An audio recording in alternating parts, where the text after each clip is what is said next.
মাত্র এরকম একটা হেয়ার টোনার ইউজ করে তোমরা চুলটাকে এত সুন্দর ও ঘন মজবুত করতে পারবা। দেখো আমার চুল কিন্তু এই হেয়ার টোনারটা 2 মাস ইউজ করে কত ঘন এবং কালো হয়েছে, কত সুন্দর। আজকে দেখতে পেলাম হঠাৎ করে আমার গাছে জবা ফুল হয়েছে, তারপর ভাবলাম যে এটা দিয়ে আমার একটা হেয়ার টোনার বানানো যাক, অনেক দিন হয়েছে ইউজ করিনি। তো দেখো আজকে কতগুলো ফুল ফুটেছে, জাস্ট আমি দেখে অবাক। তারপর এগুলো কিন্তু আমি জবা ফুলের পাতা এবং একটা পেঁয়াজ নিয়ে সুন্দর করে আমি কেটে নেব। ও আচ্ছা, তোমাদেরকে আমি একটা কথা বলতেই ভুলে গেছি, এখানে তো তেজপাতাও অ্যাড করতে হবে, আমি এটা বলতেই ভুলে গেছি।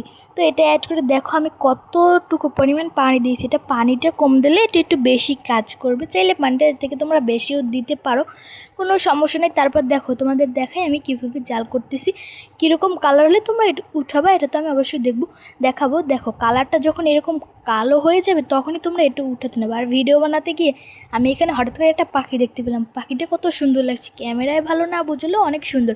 তারপর এখানে আমি এটা ছেঁকে নিব সুন্দর করে, তোমরা দেখো কালারটা কত সুন্দর আসছে।